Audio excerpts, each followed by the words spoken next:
Hey, everybody, welcome to the Tom's Hardware Show for May 21st. I'm Abram Pilch, your editor-in-chief, and I'm here today with... I'm Paul. Hello. I test CPUs. And I'm Sharon. Hello.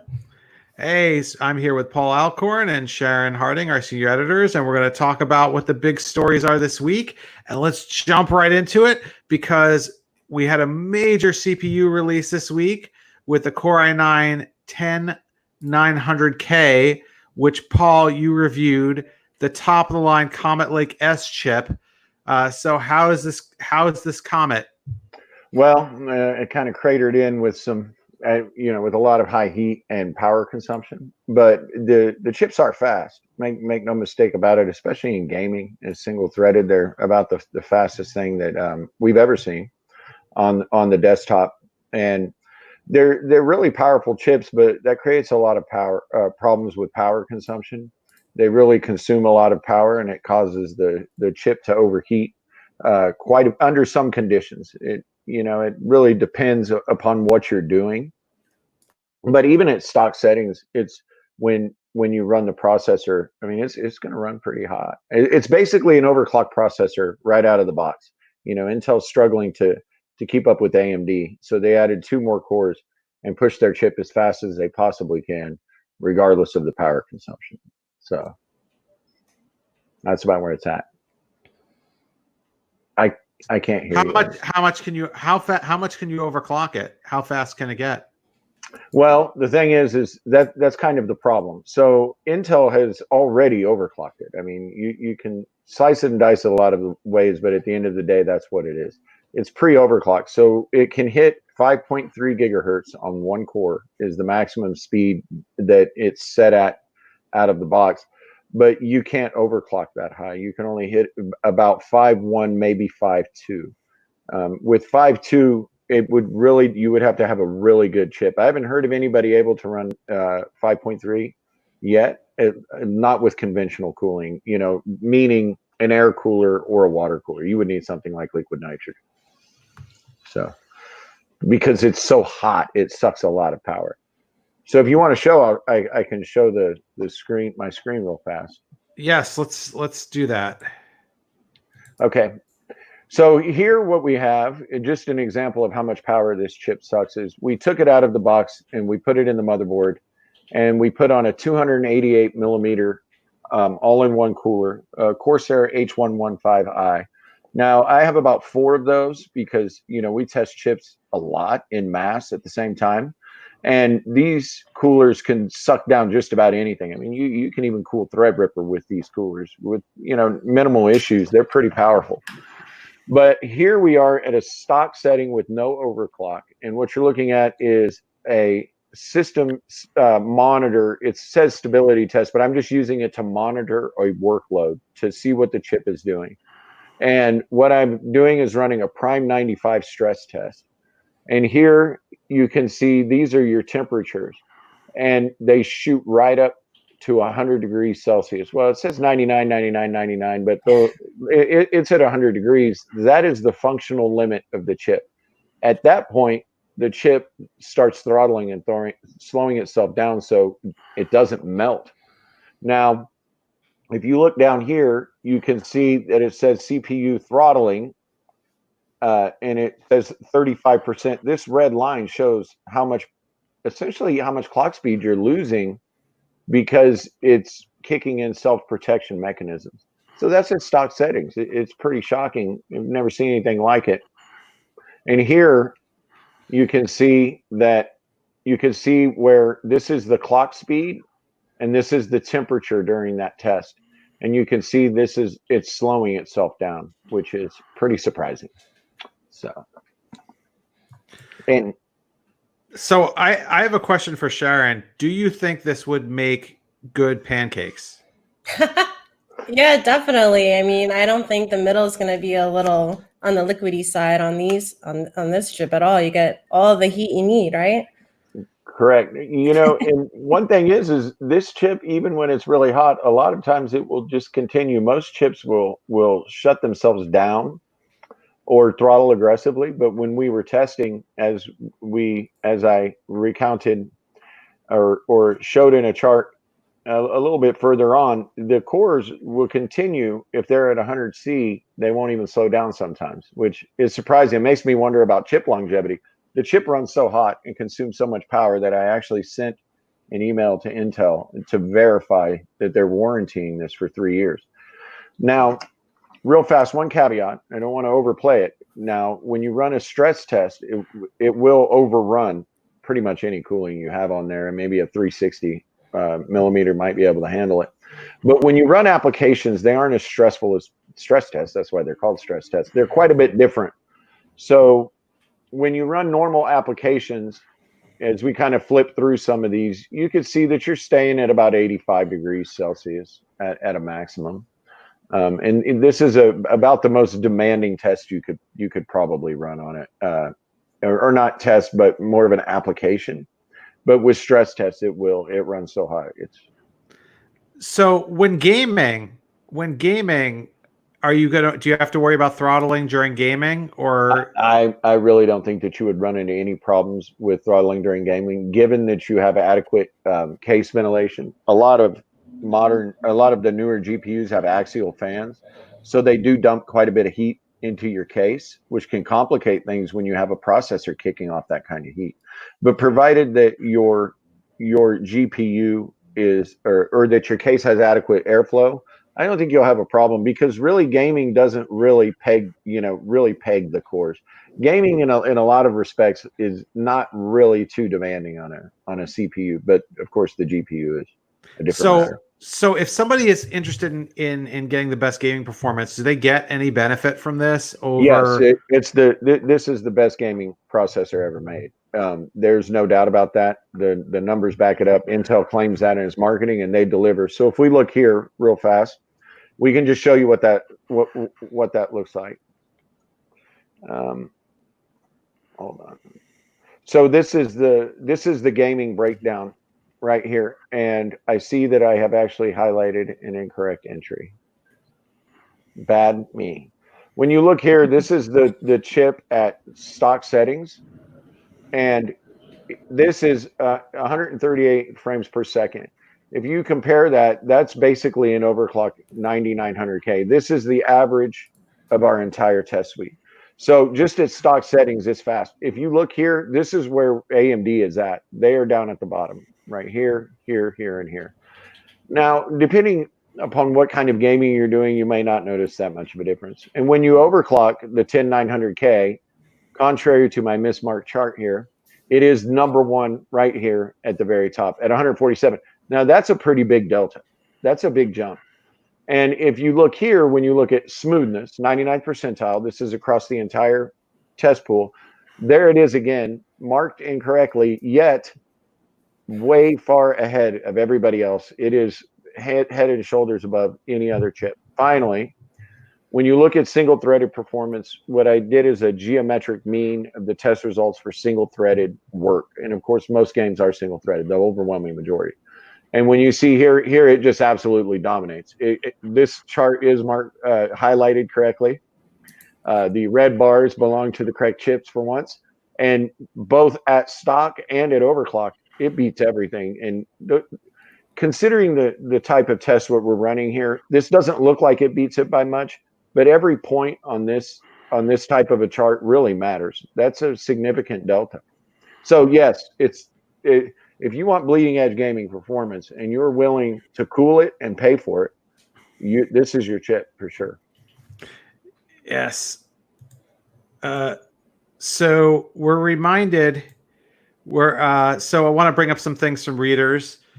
Somebody asks, can you do 7.7 gigahertz across all cores with liquid cooling? Yeah, liquid helium is liquid helium. Liquid helium is actually how they set that record just yesterday. 7.7 is pretty impressive. It would be fast for a few seconds. Yes. Somebody else reminds us that I'm going to put this in air quotes. Intel sucks. Yes. Yes. Hey, this is, to be honest, this is almost a desperation move by Intel to remain on top. If we're honest, I wouldn't say that they suck. You know, they do things that are very important, but at the same time, this is absolutely a desperation in order to stay on top. That chip it can't give you anything more than what you're getting when you take it out of the box, pretty much. Someone else asks, what about something like Adobe Suite? Will that or something processor demand will it what?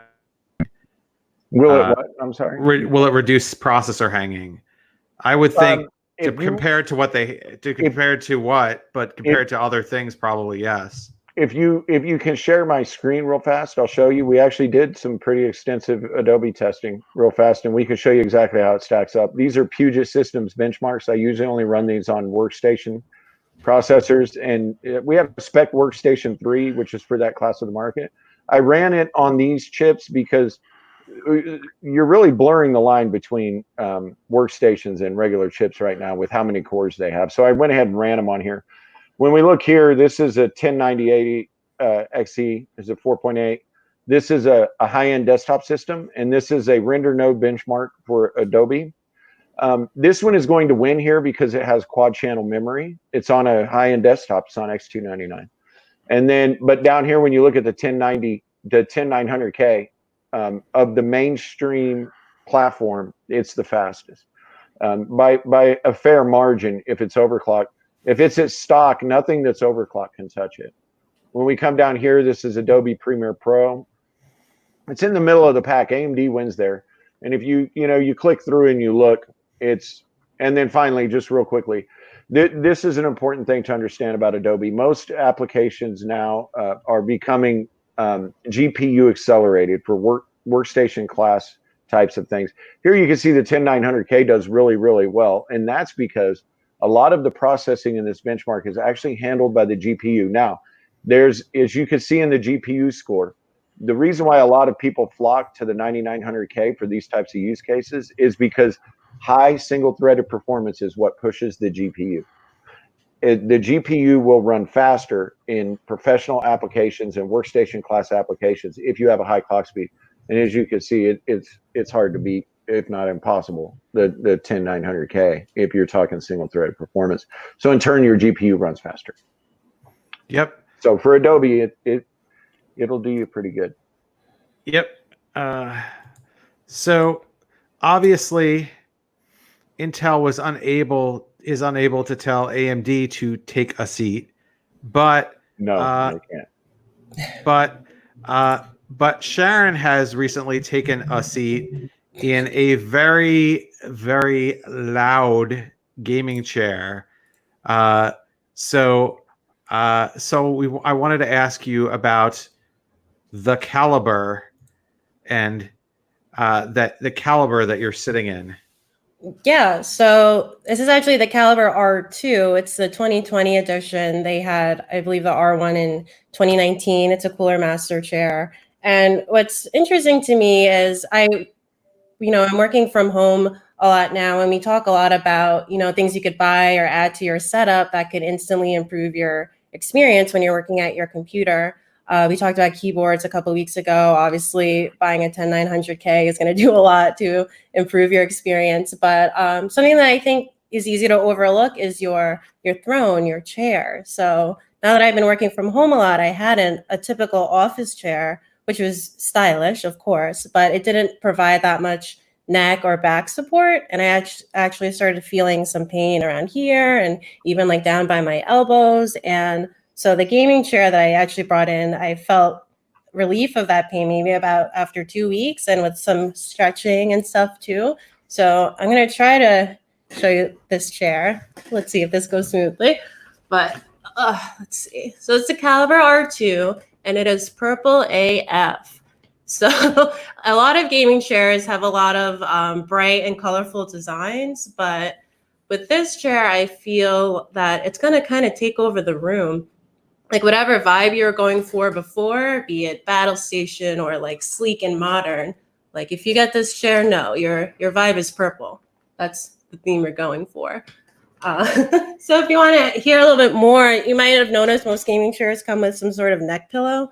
I actually took the neck pillow of mine off because it's super thick and it's not that kind of giving memory foam that you often see. It's very thick and dense, like a car seat, the head of a car seat. So it really actually just pushes your head forward more. So if I were to critique it, something that gives, if you want a good neck pillow, you want something that can give a little bit and conform to the shape of your neck and head, but still provide a little bit of density and support. So are you going to keep it? Well, I do not have a choice because I live on the 4th floor of my building and I cannot get this thing back downstairs after I've built it. But if I were to pick, honestly, yeah, I would keep it because it's the back and neck support. Because these days, you know, if you're working at home, like a lot of us are, the chair you're sitting in all day for work may very well be the same chair you're sitting in at night when you're gaming or video chatting or whatever you're doing. So it's kind of important. My physical comfort, I guess, is more important to me than not having a purple room. Well, obviously, you're not a big Prince fan. Because no, they don't come in different colors because that is the Cooler Master's purple color. There are many chairs that come in other colors, but Cooler Master wants you to go with the Cooler Master branding. At least they're willing to take a risk. At least it says something. I'm kind of bored with the look of my like Staples $99 special here, but it's fairly comfortable. The worst thing when we try out gaming chairs is you get ones that are just like either hard as a rock or way too soft, or they have no lumbar support. For me, the big thing is I really want good lumbar support. I want something that's kind of sticking in the lower portion of my back. Oh yeah, we would love to do a best gaming chair. We just got to get a few more in, and we also need to get Sharon a larger home. Do that. You know, with a workspace, so that we can do that. I would need a larger home if I was doing it because I cannot fit all the chairs. But I mean, of all the chairs that you've tested so far, what would you say is your favorite? The Secret Labs? Yeah, the Secret Lab Omega that is abandoned in our office right now. It has exactly what I'm talking about. The lumbar pillow and the neck pillow are, I believe they made it on their own. It's their proprietary technology, but it's that cooling memory foam. But what it really does is give you that bending around your body while still being thick and supportive. And also the pillow, the texture of the pillow, most of them are artificial PU leather. But they're the Omega's pillows have that soft velour that you could like fall asleep in. Never at work though, of course. Yeah, no, I just like to fall asleep on my keyboard. That's why I need a good wrist rest. Yeah, I think it's hard. What do you use, Paul, as your main chair? It is actually I believe it is a Serta. Now, I have a problem with, I used to have a problem with office chairs. I'm a big guy, and they'll wear out on me in 4 or 5 months. So I have to buy big and tall, or they're chairs for big people that will actually last for me being in it as much as you know that I am. So it's a Serta, and it's really nice. But they wouldn't call it a gaming chair, but it's a very nice chair. It was expensive, but it has lasted quite a while. It's lasted a few years. So. Well, Avram, you got to try out that Predator Thronos gaming chair, right? Oh, well, I wouldn't even call that a chair. I mean, the chair portion of the Thronos isn't really. I wasn't even thinking about how comfortable it was. I was just thinking about how it would be worth losing my spine to be able to use it. Because those who haven't seen the Predator Thronos, that's the one where it's made by Acer and it's $10,000, and it's not just the chair. It's like you're in this thing and there's like, I think it has 3 monitors surrounding you. And you can sort of, and yeah, it's like out of the Lawnmower Man, I think, more like. So you're bent backward. You can sort of recline backward and you can sort of lift the monitor part up. And then there's like a magnetic thing to hold your keyboard and mouse if you're tilted back. and you've got like I think the actual Thronos comes with a PC. I want the gaming bed. I mean, if you're going to be laying back, you might as well go all the way. We have to get out of bed sometimes, guys. Come Yeah, on. the gaming bed. By the way, for those who didn't see the gaming bed, that was a thing that we covered, and I don't think it actually exists. I think that was just a rendering. It also didn't look like a very good bed. It was just like, okay, look, here's someone who. The other thing that was really weird is that obviously whatever model they photoshopped into it looked like someone who has a life, and if you have a gaming bed, it's a really bad indication that you may not have much of a life. Gaming chair is fine, but a gaming bed that might be fine line. That might be a step too far. Sorry, my apologies if you're watching this from your gaming bed. We love you anyway. I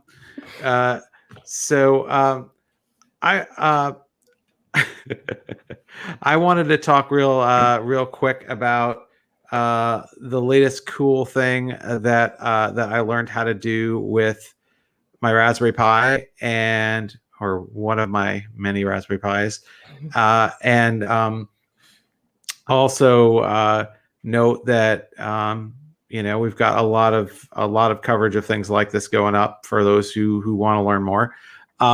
So I learned this week how to turn a Raspberry Pi into an FM transmitter.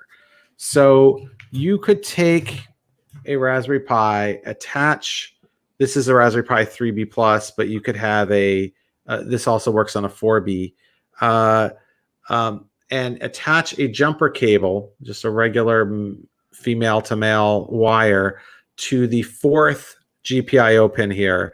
Run some software, which I'll show you in a second, and it will override an FM radio station within a space about 20 to 40 meters. So yes. That works on the same principle. Me and Francois were talking about this because he was experimenting with that as well, I believe. He mentioned it on Twitter, and we talked about it. They used a similar technique to turn a Radeon GPU into an FM transmitter so they can steal data from your computer. We wrote an article about it, but anyway, it's very interesting, and it's very similar. The way that they do that. Are you going to be stealing data, Abram? Yes. No. This is transmitting, so I don't know how I would steal with it unless I was stealing from myself. But I guess if you hacked someone else's to do this, what I'm going to show you on my screen, and to be honest, it's more conceptually interesting and fun for my son to play with than it was necessarily. How does the FCC feel about this? Oh, they wouldn't like it, but I mean, only within your house, no one's going to catch. Yeah. Only within your house, no one's going to catch you. So let me see. Okay, there's my screen. This is actually okay. Hold on. I want to make this full screen. Do it. Okay. So let me show you here. This over here is a Raspberry Pi screen, and the to install is called Pi-PoweredRadio, and I admit I have a cheat sheet here of the little things I gotta do on it. So first thing first, you got to go to the terminal, and this, of course, is assuming that you've got Raspberry Pi. Actually, any Raspberry Pi with pins will do. A 0 will work. A 3 will work. Actually, 3 works better than 4. 4 has a lot of problems with interference. So the first thing that you need to do, and I already did this, so it's not on this unit here that I'm showing you, so it's not going to actually do it, is you have to install a library. And if you're familiar with the Raspberry Pis, you know that you end up installing libraries like this a lot, called libsoundfile1dev. I'm going to do this, and it's going to tell me it's already installed because I did it. All right. Then you have to clone this Git library, and we'll have an article up about this shortly, so you don't have to memorize the video. Again, it's giving me an error because this directory, Pi-FM-RDS already exists. So, but it wouldn't have existed if I hadn't done it before. So I go into the Pi-FM-RDS folder, if this was the first time, I would type make, and that would compile it. You need to, if you are switching between different Raspberry Pis, like you take it from a 4 to a 3, you got to remake it by doing make clean, which kind of removes things, and then make again. Now it's probably going to actually do it. Okay. The warnings are actually not a problem. Anyway, so then finally what you got to do is you've got to run the program. Now, here's the command to run the program. So what's interesting here is it's sudo and the Pi-FM-RDS. The dashed audio is actually the name of the file. It is followed by the name of the file, which must be a WAV file. So you got to have some WAV files around, or you got to convert things to WAV file. It does not work with MP3, although I think there may be a hack to do that.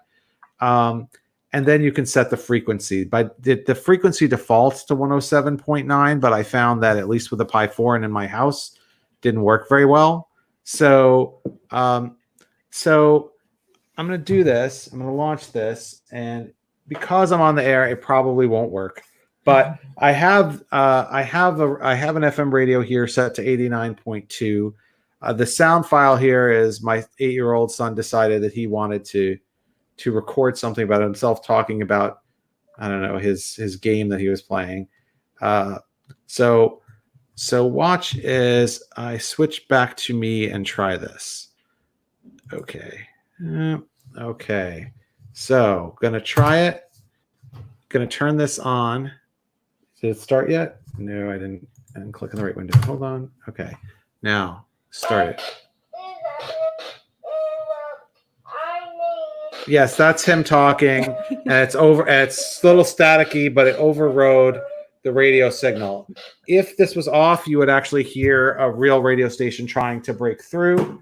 But we managed to, I guess, effectively jam that stream. So don't tell the FCC. But so you could prank someone if you know what radio station they're listening to, right?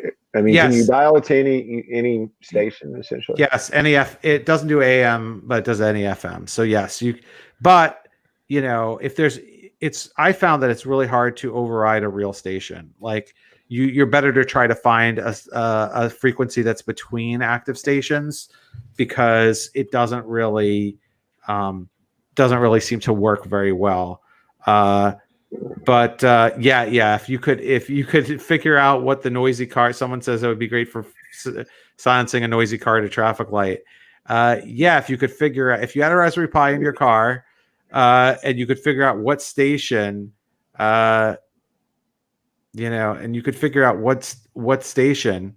Well, you see people lip syncing sometimes, next to you, and they're like singing and jamming, and then you could be like, "Hey, you're terrible." Yeah, actually, it's funny that this one of our listeners, RS, mentioned this, because you don't actually have to broadcast audio. I think you could just broadcast nothing.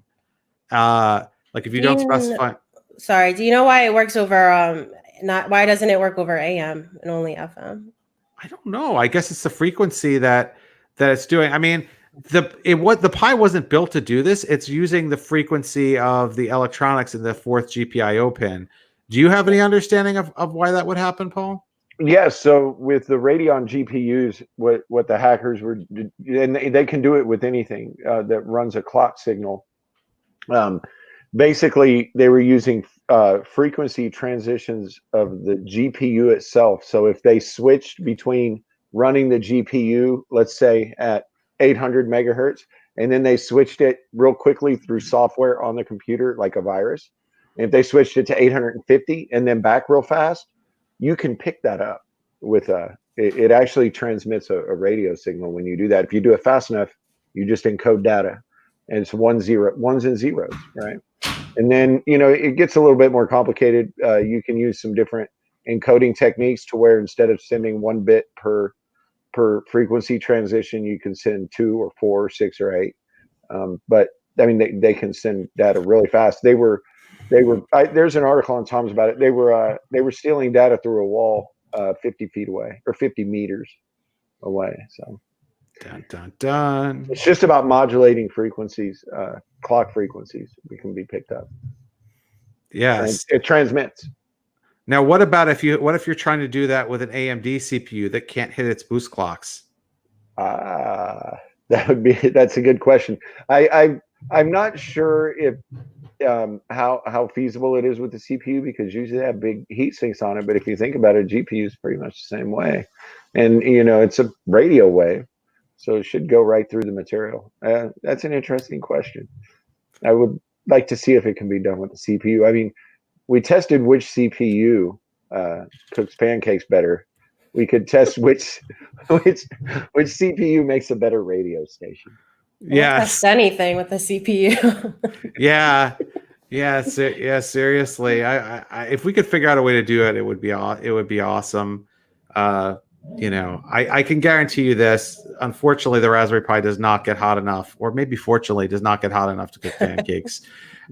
So we come to that time in our show when we like to ask if audience has any questions. I think we've answered some as they were coming. Most of the ones that already came, all the ones that already came in. As anybody in the audience have anything else that they would like us to talk about?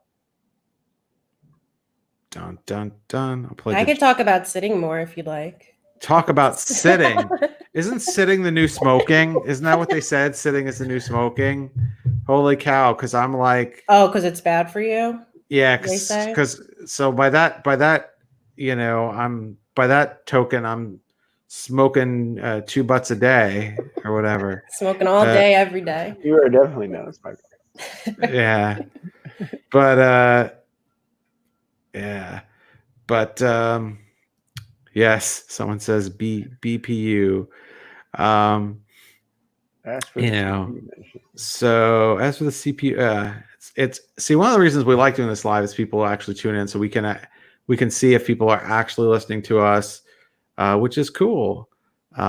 So Bob asks, as for the CPU mentioned, no butts per, I don't know. Yeah, I mean, there's how much RAM was in the systems when benchmarks were done? How much? So when we test for the normal tests for games and standard desktop applications, we test with 16 gigabytes. For the workstation page, there's a third page of benchmarks that I added for that. We kick it up to 64 gigabytes. We use Corsair Dominators because those applications, I think, as you're aware, require a lot more memory in order to function correctly. So we outfit the CPU with 64 gigabytes of RAM, and then we make sure that all of the test data resides on a PCIe 4.0 SSD, because those type of applications move data from the storage. They're a lot more dependent upon that. So AMD has an advantage. They support PCIe 4.0 and Intel doesn't. So we make sure that all of the work that is being done on those machines reflects platform level advantages as well. So PCIe 4.0 SSD, 64 gigs of RAM. We don't have any issues with either of those being our bottleneck in the benchmarks, so they're accurate. Yep. Never enough RAM. You can never have enough RAM. You can never have a fast enough SSD. Anyway, with that, actually both are analog. Oh, someone's talking about whether AM or analog. SSDs are always used. Always used, yes. We don't use hard drives anymore unless we're testing hard drives. Hard drives are so 2009 for us. They're so NAS. Yeah, I'll tell you something. I have 8 hard drives in a DAS, which is connected to a RAID array, and I use it to burn, or I call it burning, but copy images to the SSDs for our test bench.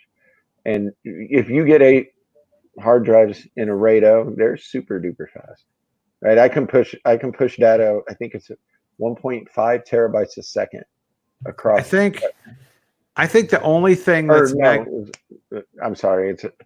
I would have to look. It's not 1.5. I think Paul might be the only member of Tom's Hardware to still have a hard Hard drive. drives. That's what I was thinking. To still have any hard drive. Do you have any hard drives in your house?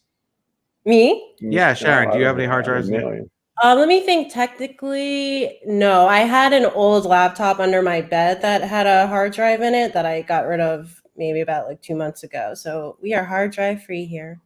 Exactly. See, that's what we like to say at Tom's Hardware. The only thing magnetic is our personalities. Aw. See, I mean, I think I have some external hard drives somewhere, and I mean, in a drawer, I definitely have some old hard drives, but you know, I'm morally opposed to storing things on spinning media.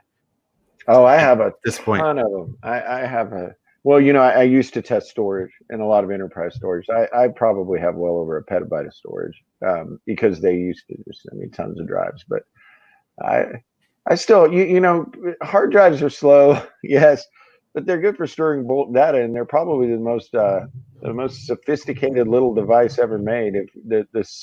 Some of the things about hard drives are pretty amazing. Oh, Javier asks, wait, I'm going to try something. This says I can show a comment on screen. Let me see if that actually works. Oh, yes. Can you see that? Can Yeah, see that? I can see it. The cheapest Omega chair is 359 pounds. Is it worth it? I mean, I was taking a look around at gaming chairs before this, and I'd say they kind of range on average between $300 and $600. So I would say yes, because it's kind of within standard prices, and the chair I have is very good. Well, you know, if a chair lasts a long time, it's definitely worth it. I mean, I'm of the opinion that you should really invest in the things that you touch every day on your computer and look at, and your keyboard, your mouse, your monitors, and your chair are all things that you're touching and looking at all day long, and you can really tell when they're not good. And you know, while performance is super important, if you upgrade your CPU, you may not know notice every minute, depending on how big the delta is from your old CPU. You may not notice every minute the difference, but I guarantee you, if you go from having an uncomfortable chair to a comfortable one, you know that you'll notice it immediately. If you go from having a dull monitor to a colorful bright one, you'll notice it immediately. So somebody asks, I should say, Jacob asks, any comments on X470 supporting Zen 3? The debacle.